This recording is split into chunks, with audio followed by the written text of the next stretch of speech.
오늘 함께 들은 하나님의 말씀, 에벤에셀의 커다란 기념비에 관한 말씀입니다.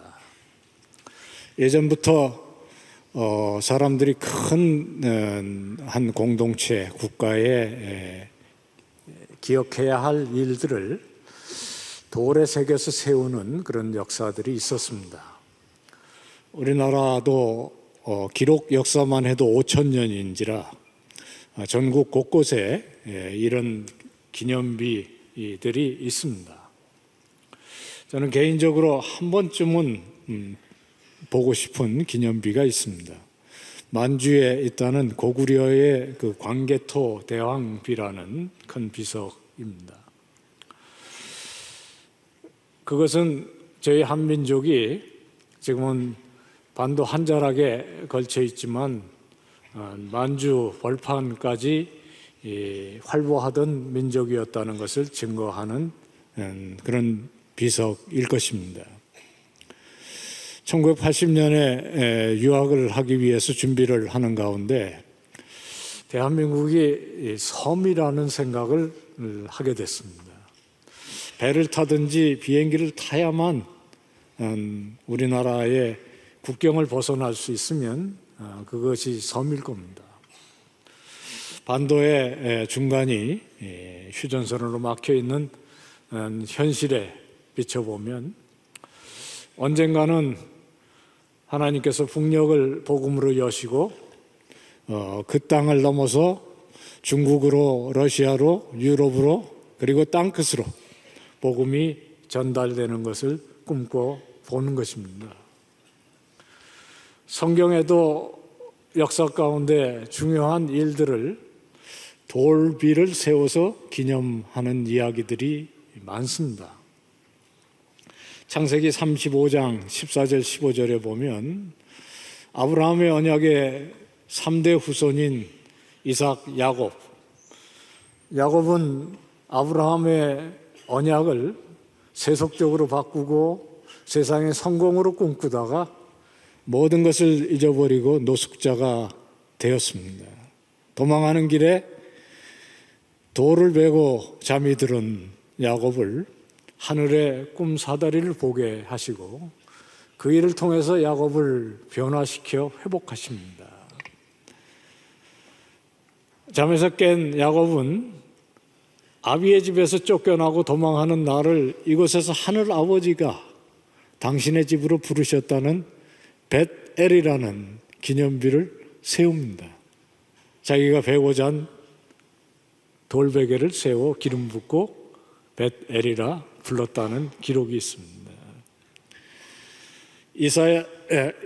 여호수아서에는 4장 7절에 여호수아가 요단강을 이스라엘 백성을 이끌고 마른 땅같이 지난 후에 백성들로 하여금 한 부족에 하나씩 기념하는 12돌을 모아 강 주변에 세우고 기념비를 삼습니다. 후대에 자손들이 이 돌이 무슨 뜻이냐고 물으면 그것이 하나님께서 그때까지 하신 일이 무엇인지를 증언하는 증언의 돌비로 삼는 것이지. 그리고 오늘 사무엘상 7장에 에벤에셀의 이야기를 듣습니다. 에벤에셀, 에벤은 커다란 돌이라는 뜻이고 에셀은 도우셨다는 말입니다. 그래서 도움의 돌, 또 여기까지 하나님께서 도우셨다는 의미입니다. 에벤에셀은 여성 의류 브랜드가 아닙니다.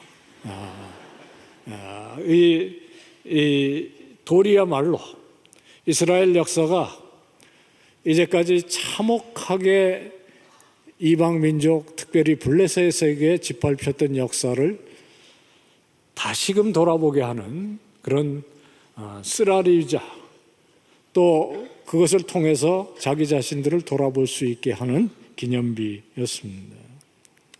하나님께서 여기까지 도우셨다. 사무엘이 그렇게 얘기합니다.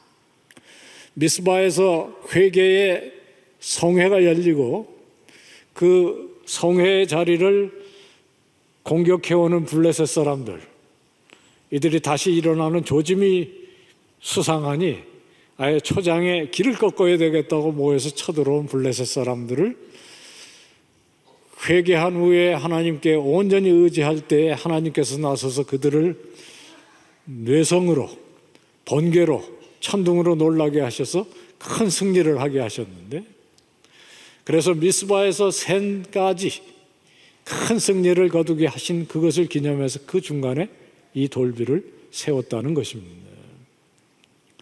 오늘 읽은 7장 1절 말씀은 하나님의 임재의 상징인 법궤가 있어야 할 성막의 실로에 있는 것이 아니고 길앗 여아림 한 사람의 집에 있게 되는 이상한 광경을 봅니다. 그리고도 그 이후에 20년 동안이나 그곳에 있어 하나님의 백성들이 하나님의 임재를 사모하는 마음이 가득했다는 말씀이 있습니다. 그래서 여기까지 도우셨다는 이 에벤에셀의 역사 뒤에는 적어도 20년을 거슬러 올라가는 슬픈 역사가 있다는 것을 보게 됩니다. 4장 1절에 하나님의 백성들이 사사기 시대 내내 반복되는 실패와 하나님을 떠나는 우상 숭배에 빠지는 참혹한 긴 역사 끝자락에 엘리의 아들인 홈니와 비느하스가 하나님 앞에 겸허한 마음을 품는 대신 하나님께서 기뻐하시지 않는 전쟁에 하나님의 법궤를 감히 앞세우고 나갔다가 참패를 당하고 법궤를 빼앗기고 홈니와 비느하스뿐만 아니라 엘리까지 한날에 사망하는 비극이 있죠. 그 소식을 전해들은 비느하스의 부인이 아이를 낳다가 하나님의 영광이 떠나버렸다는 이가봇 아들을 낳고 죽게 되는 비극으로 이어집니다.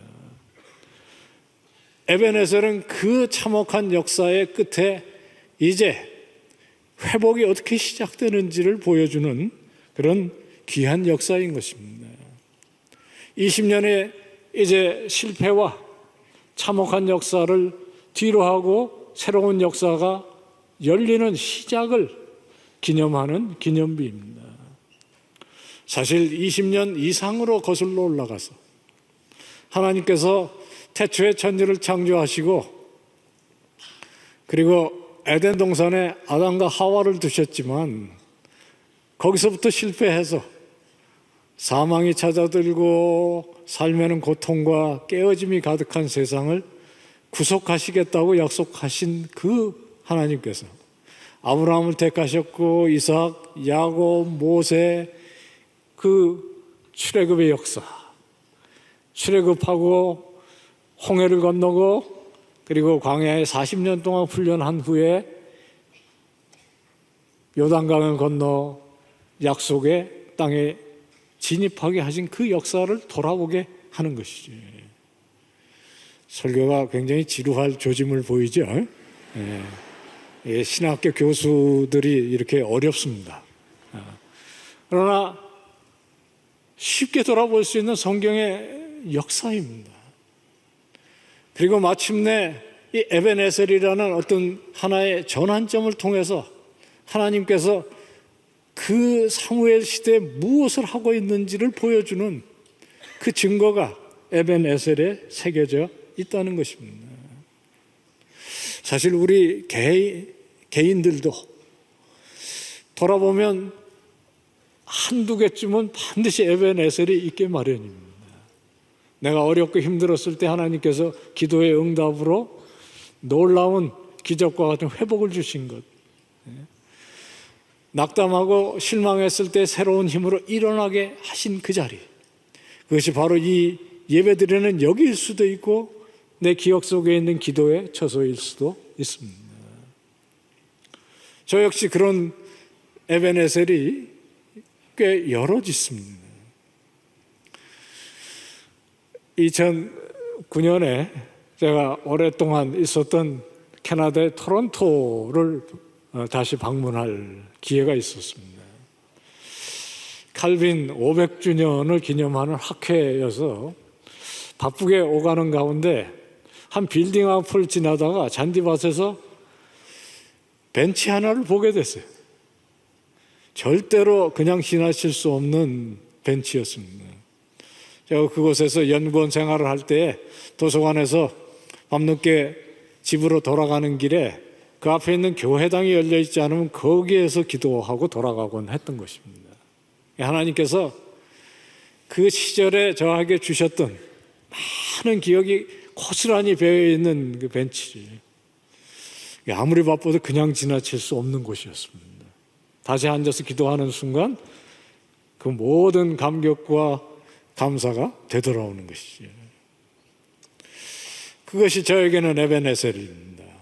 그리고 그것 외에도 그런 것들이 많습니다. 아마 하나님 나라에 제가 부르심을 받는 날에 일생을 돌아보는 그런 시기가 있다면 그런 것들이 떠오를 것 같아요.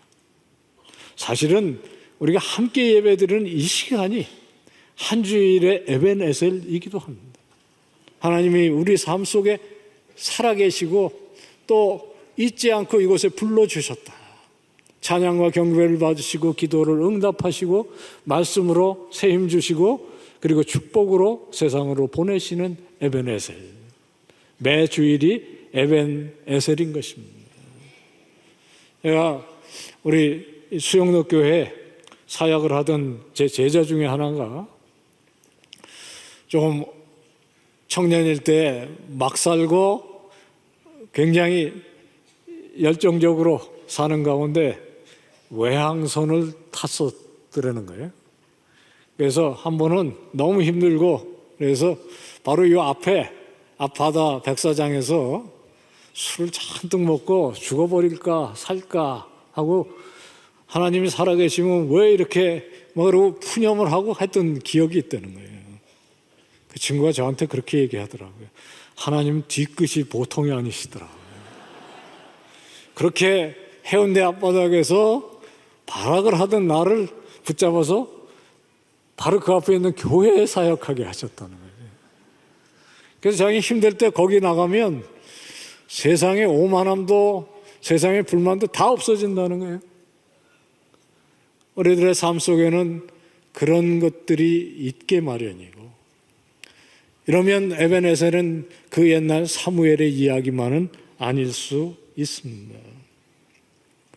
우리 삶이 그런 감사와 감격의 자리로 가득한 것은 감사한 것인데, 그런 자리는 단순히 감사해서 그치지 않습니다. 자신을 돌아보게 하는 것이죠. 오늘 본문에도 이스라엘 백성들은 그 모든 참혹했던 역사가 하나님의 돌아보시지 않음이 아니라 신실하신 하나님의 은혜에도 불구하고 자기들이 우상숭배에 빠지고 신실하지 못했다는 것을 다시 한번 생각하게 하는 자리였던 것이죠. 회개의 자리가 되는 것입니다. 또 그런 역사를 다시 한번 반복하지 않아야 되겠다는 다짐의 역사가 일어나는 곳입니다. 사무엘 사사가 미스바의 백성들을 모으고 이렇게 간곡하게 얘기합니다. 3절 말씀입니다.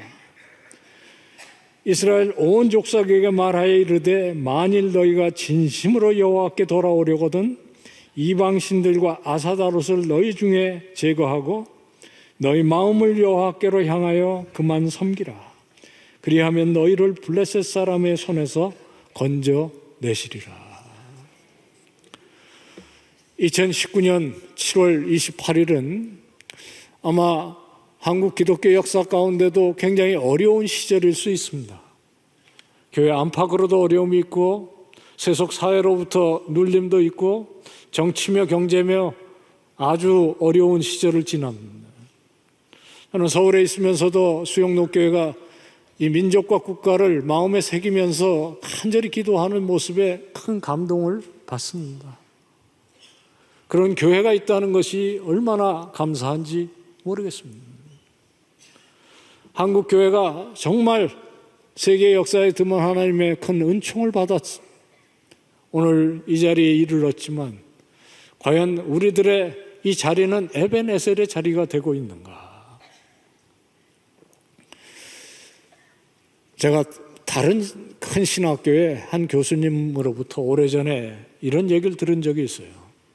여보, 내가 극장에 가서 영화를 보는데 영화를 보다 계시를 받았다 그러더라고요. 그래서 계시는 여기 있는 곳인데, 그랬더니 굉장히 실망이라고 그러더라고요. 왜냐하면 제가 문화 공부를 하는 사람인데 그런 말뜻을 알아들을 줄 알았는데 그렇게 얘기하면 섭섭하대요. 그래서 도대체 무슨 영화를 보는데 계시가 오더냐 그랬더니 친절한 금자씨를 보는데 계시가 오더라고요.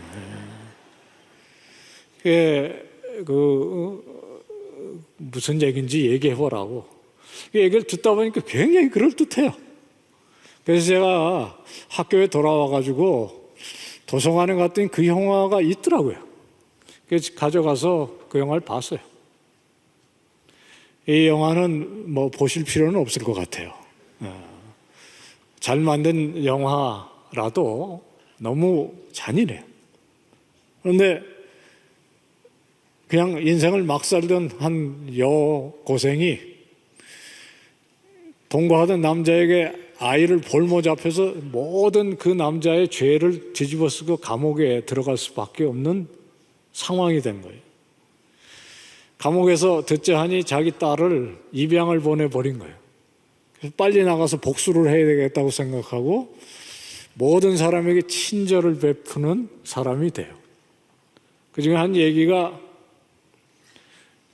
이 여인에게 전도한 전도사님의 복음을 받아들여서 진짜로 회심을 했는지는 몰라도 간증도 하고 모범수로 추록을 하는 날, 이 전도사님께서 쟁반에다가 하얀 두부를 한 모 받쳐가지고 갖다 줍니다. 이 하얀 두부처럼 이제는 죄 짓지 말고 살라는 뜻입니다. 이놈을 받아서 먹는 게 아니고 뒤집어 엎어요. 쨍그랑 하고 떨어지는데 그때 한마디가 나오는데 그게 계시였다는 거예요. 너나 잘 하세요. 제가 그 얘기는 그냥 지나칠 수 없었어요. 학교 밖을 나가서 시민 사회 속에서 무슨 일을 하다가 보면 예수 안 믿는 소위 사회에서 의식 있는 분들이 저를 향한 또는 한국 교회를 향한 어떤 의미에서는 기대 반 또는 어떤 면에서는 꾸중 반, 한국 교회가 좀 잘했으면 좋겠다. 한국 교회는 정말 100여 년의 역사 가운데 세계에서 드문 희생의 역사 속에 세워진 교회입니다. 정말 많은 순교자들이 있었고 일제시대, 한국전쟁, 민주화, 많은 희생자들이 한국 교회를 통해서 민족과 국가에 소망이 있음, 이 세상에 어떤 소망이 아니라 하늘나라의 소망이 있음을 증거했던, 그래서 2019년 오늘 저희들이 그래도 한국 사회에서 떳떳하게 예수 믿을 수 있게 된 그 시점에 어떻게 세상으로부터 칭찬과 기대를, 존경을 받는 교회가 그렇게 서야 하는데 혹시라도 우리가 걱정해야 될 세상이 우리를 걱정할 수밖에 없는 현실이라면 이것이야말로 하나님 앞에 정말 송구한 일이 아니겠습니까? 물론 한국교회에 그저 한 모퉁이를 섬겨왔던 목회자인 저부터 참으로 참담한 심정이지만 이런 시대에 정말 우리들에게 회복되어야 되는 하나님의 나라의 비전은 무엇이며 우리를 바로 세워줄 에벤에셀은 언제 어디서 찾아야 될 것인지를 이 아침에 한번 다시 돌아봤으면 좋겠습니다. 우리들이 하나님 앞에 겸허한 마음을 품을 때 첫째는 우상을 제거하는, 그것이 정치의 우상이든 이념의 우상이든 아니면 돈의 힘이든 아니면 쾌락이든 심지어는 교회라는 거대한 구조의 힘이든 오직 하나님만 영광을 받으시는 나라 되기를 소망합니다. 우리가 좀 전에 찬양했던 것처럼 정말 이 한라에서 백두까지, 그것을 넘어서 땅끝까지 이 민족 국가에게 주셨던 100여 년의 하나님의 은총을 증거하고, 그래서 하나님만 영광을 받으시는 나라, 성령의 새바람이 이 땅에 다시 한번 불어오셔서 기도하고, 그 바람이 불어오면 그 바람 타고 열방으로 나아갈 수 있는 우리 대한민국의 긍지 있는 기독교인들이 되어야 하는 때가 온 것이 아니겠습니까? 그래서 에벤에셀은 그 옛날 사무엘의 역사가 아니라 오늘 바로 이 자리에 우리들의 역사이기를 소망해 보는 것입니다. 오늘 수영록교회가 바로 그런 일에 제일 앞에 서 있는 귀한 교회 되시기를 축원합니다. 이 기념비는 과거를 돌아보고 회상만 하는 기념비는 아닙니다. 우리는 역사를 돌이켜봅니다. 그러나 그 돌이켜보면 옛날이 좋았다는 얘기를 하기 위해서 돌이켜보는 것은 아닙니다. 역사는 과거의 역사가 아니라 현재의 역사이고 미래의 역사이기도 하기 때문입니다. 여기까지 도우셨다는 말은 여기까지고 끝이다라는 뜻은 절대로 아닌 것입니다. 여기까지 도우신 하나님, 앞으로도 도우신다는 믿음과 소망이 함께 있는 말입니다. 하나님은 어제의 하나님이 아니십니다. 오늘의 하나님이시고 소망의 하나님이십니다. 아브라함의 하나님, 이삭의 하나님, 야곱의 하나님, 모세의 하나님, 다윗의 하나님은 나의 하나님, 우리 딸과 아들의 하나님 되십니다. 그리고 그것을 이어가는 공동체가 바로 여기 모여 예배드리는 우리들입니다. 부산을 떠나서 서울로 가는 고속도로에 진입하면 구미까지 몇 킬로 이렇게 써 있을 거예요. 구미를 지나면 다시 부산까지 몇 킬로, 그렇게 이정표가 나오는 법은 없습니다. 이제 밀양까지, 그리고 밀양을 지나치면 대구까지, 대구를 지나치면 이제 대전까지, 대구를 지나치면 오산까지, 계속 할까요? 네. 그렇게 해서 정말 백두에서 한라까지 이 좁은 강토를 관통하는 세상의 이정표도 그렇게 쓰여집니다. 하나님의 역사는 태초에 하나님께서 보시기 좋았다라고 하신 그 천지 창조에서 마침내 구속의 은총으로 새하늘과 새 땅을 온전히 회복하신 그 비전을 보이시고, 그 비전 끝자락에 우리 온 성도들이 아멘 주 예수에 오시옵소서, 그것이 우리의 역사입니다. 그것을 2019년 7월 28일 지금 11시에 우리가 기념하는 것입니다. 그래서 이 자리가 또 하나의 에벤에셀이 되는 것입니다. 여기까지 도우셨다는 말은 이제 되었다는 뜻은 절대로 아닌 것입니다. 내 생애만 복받으면 된다는 성도는 없을 것입니다. 그래서 이런 비전, 정말 창조로부터 새하늘과 새 땅에 이르는 하나님의 역사가 2019년 7월 28일에 어디를 향해서 가고 있는지를 아는 사람은, 첫째, 땅끝까지 복음이 전파되는 비전을 봅니다. 동시에 우리 삶의 구석구석에, 가정 살림에서부터 시작해서 정치면 정치, 문화면 문화, 경제면 경제, 나를 보내신 직장, 그리고 일터, 그리고 이웃, 친척, 삶의 구석구석까지도 복음이 가야 된다는 것도 깨닫습니다. 그리고 땅끝과 내 삶의 구석구석을 향한 하나님의 은총과 더불어 다음 세대를 향해서 우리의 딸과 아들들이 하나님의 나라를 신실하게 지키고 갈 이 세 방향의 비전, 그것을 선교적 비전이라고 불러요. 미셔널 운동이라고 부릅니다. 저는 한국교회가 열방을 품은 교회 된 것을 정말 감사합니다.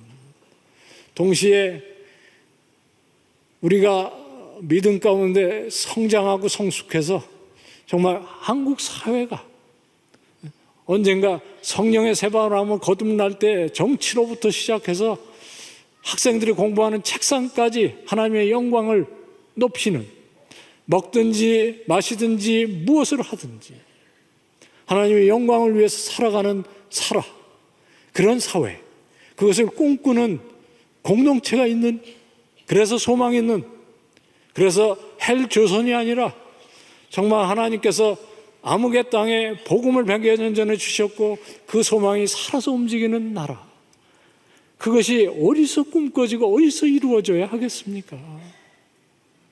바로 이 자리가 아니겠습니까? 그리고 여러분들 삶이 아니겠습니까? 그래서 우리가 복받은 것이고 그 복을 전하라고 오늘도 격려하시는 귀한 시간이 되는 줄로 믿습니다. 우리 삶이 아무리 어렵고 이제 이 자리를 벗어나서 문을 나가는 순간 또 하나의 어려움이 우리들을 향해서 올지라도 믿음은 말하는 것들의 소망이고 보이지 않는 것들의 증거라고 그것을 붙잡고 살았던 옛 성도들처럼 우리도 이 소망을 붙잡고 땅끝으로 삶의 구석구석으로 그리고 다음 세대로 나아가는 힘과 용기가 있어지기를 소망합니다. 한국은 하나님의 특별한 은총과 복 가운데 오늘에 이르는 것을 우리들이 진정 감사합니다. 올해도 1월에 시작해서 이제 절반을 돌아 하반기로 들어가는 이 시점까지 인도하셨습니다.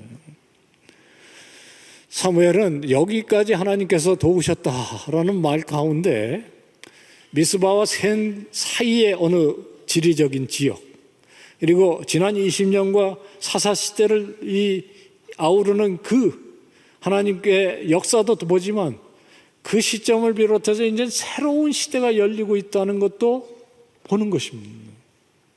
사무엘은 마지막 사사였습니다.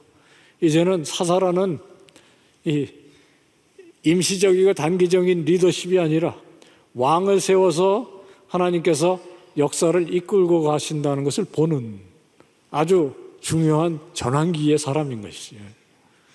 그래서 하나님의 부르심을 받아서 사울왕은 세우고 사울왕 뒤에는 다윗왕은 세우고 사실 사울이나 다윗이 중요한 것은 아니고 결국 사울과 다윗이 그림자처럼 보여주는 왕의 왕이 되신 예수 그리스도께서 통치하시는, 그리고 마침내 그가 재림하시는 날 온전히 세상을 하나님의 나라로 회복하는 것을 비전으로 꿈꾸는 것이죠.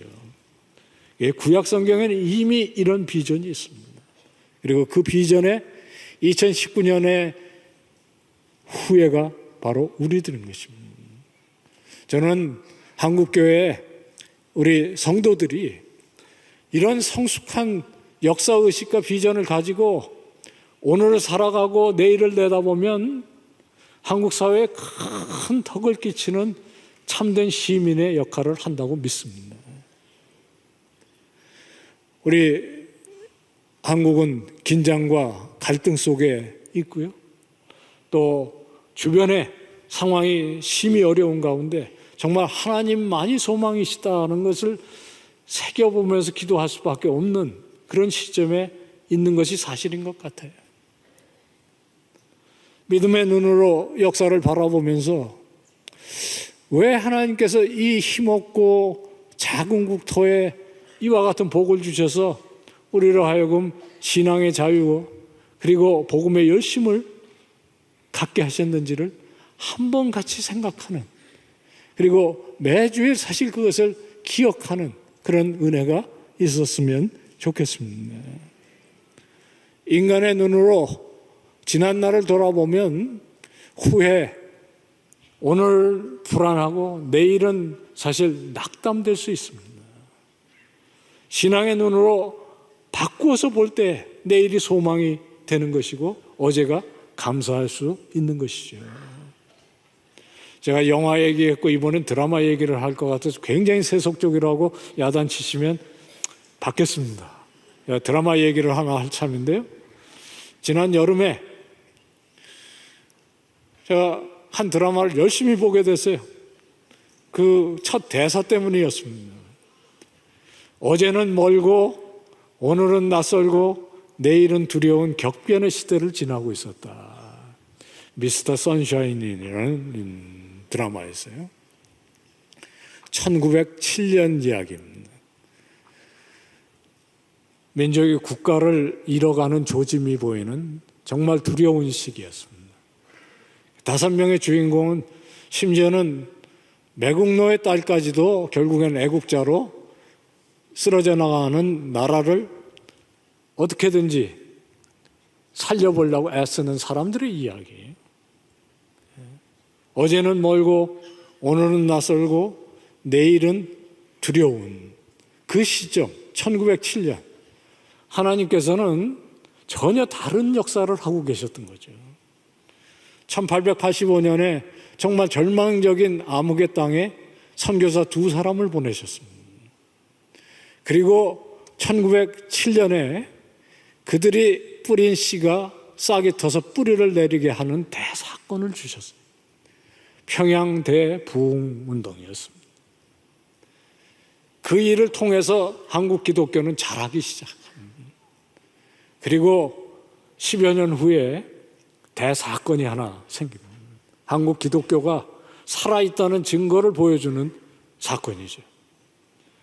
지금부터 꼭 100년 전인 1919년에 3.1 운동이 일어났어요.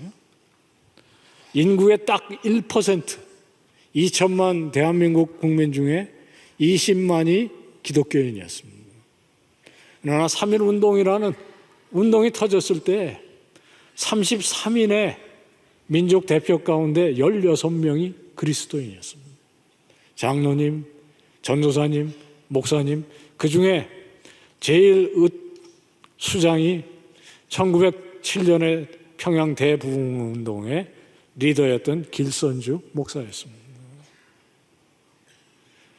한쪽에서 작가의 표현처럼 정말 인간의 눈으로 보면 조선 500년의 역사는 어제 멀고 오늘은 정말 낯설고 어제는 두려움과 오늘은 생소함 그리고 내일은 두렵기까지 하는 그 시점에 하나님께서는 새로운 역사를 시작하고 있었다는 증거입니다.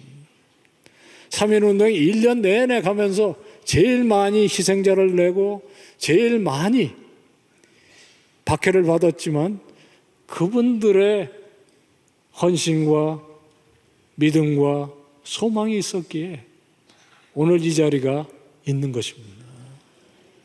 그런 한국교회의 지난날의 역사가 어제는 멀고 오늘 한국교회 상황이 낯설면 내일은 어떻게 해야 되는 것입니까? 저는 25년 동안 총신대학교를 섬기면서 10여 년 전부터 학생들을 볼 때마다 참으로 미안한 마음이 가득했습니다. 제가 그 자리에 학생으로 앉아있을 때는 민족 복음화가 시작되고 그리고 선교의 열풍이 일어나서 제 친구들 가운데 많은 사람들이 정말 열방을 내다보는 비전을 품고 신학 공부를 열심히 했거든요. 오늘 나에게 수업을 듣는 이 학생들에게 나는 소망이 되고 있는가? 정말 내가 이제 졸업하고 나가서 섬길 한국교회에 소망이 있는가? 저는 수영농교회가 그 소망이 되어주시기를 간절히 원합니다. 정말 한국교회에 살아있는 교회가 있다. 한국교회 한 구석이 무너질지라도 그것은 일부고 우리 성도들의 마음 가운데는 여전히 피 묻은 복음을 가지고 민족의